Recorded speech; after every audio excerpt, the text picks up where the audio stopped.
రాష్ట్రంలో ప్రజలు మార్పు కోరుకుంటున్నారు. అది మన గాజువాక నియోజకవర్గం నుంచే మొదలవుతుందని పల్లా శ్రీనివాసరావు అన్నారు. అధికారంలో ఉన్నా లేకున్నా నేను ఎప్పుడూ ప్రజాసేవకి అంకితమై ఉంటానని, మా పార్టీ ప్రధాన ధ్యేయం స్టీల్ ప్లాంట్ను పరిరక్షించడం, నిర్వాసితులకు, స్టీల్ ప్లాంట్ కార్మికుల పట్ల మా పార్టీ ఎప్పుడూ ఒకే మాటపై నిలబడుతుందని అన్నారు. స్టీల్ ప్లాంట్, గంగవరం పోర్ట్ మనం కాపాడుకోవాలంటే రాష్ట్రంలో కూటమి ప్రభుత్వం ఏర్పాటు కావాలని కోరారు. కూటమి ప్రభుత్వం ఏర్పాటు కాగానే మొదటగా అగరంపూడి టోల్ ప్లాజా తీసేస్తామని బాల శ్రీనివాస్ హామీ ఇచ్చారు. గంగవరం ప్రాంతంలో జెట్టి ఏర్పాటుకు నా వంతు కృషి చేస్తానని పేర్కొన్నారు. అదేవిధంగా ఆర్ కార్డుల బదిలీ, ఉపాధి అవకాశాలపై ప్రధానంగా దృష్టి సారించి ప్రతి ఒక్కరికి న్యాయం జరిగేలా చేస్తానన్నారు.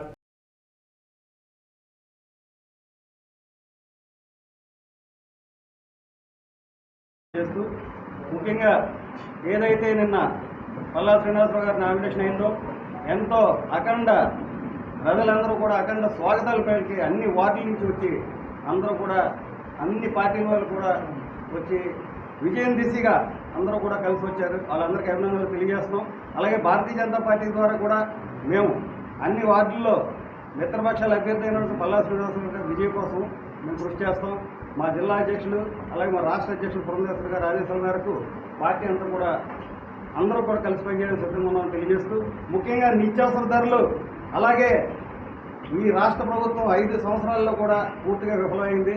ముఖ్యంగా పేదవాడు ఏదైతే కాయ కష్టం చేసిన తర్వాత సాయంత్రానికి సేద తీర్చుకోవడం కోసం మద్యం ఏదైతే సేవిస్తాడో ఆ మద్యం కూడా విలువైన మద్యం కూడా కాకుండా అమ్మఒడి పేరుతో ఇలా ఏదైతే ఈ కుడి చేతితో ఇస్తూ ఎడం చేతితో నాన్న బుడ్డి ద్వారా పేదవాడి కష్టం దోచుకునే పరిస్థితి.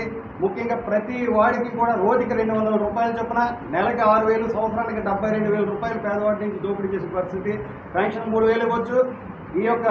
ఈ విధంగా 13,000 ఇచ్చిన 15,000లో కూడా 2,000 కట్ చేసి 13,000 రూపాయలు ఇచ్చి ఈ విధంగా ప్రతి ఒక్కరి దగ్గర కూడా రాష్ట్రంలో 22,000 రూపాయలు సుమారు ప్రతి ఒక్కరి దగ్గర దోచుకునే పరిస్థితి.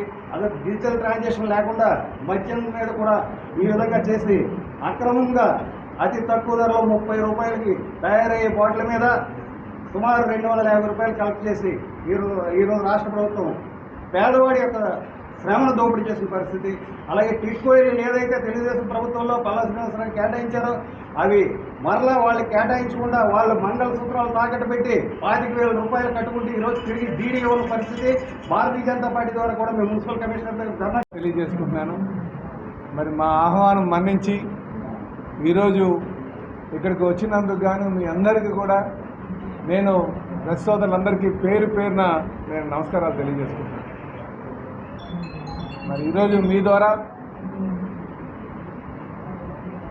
నిన్న జరిగినటువంటి నా నామినేషన్ ఏదైతే యాత్ర ఉందో దాన్ని దిగ్విజయంగా విజయవంతంగా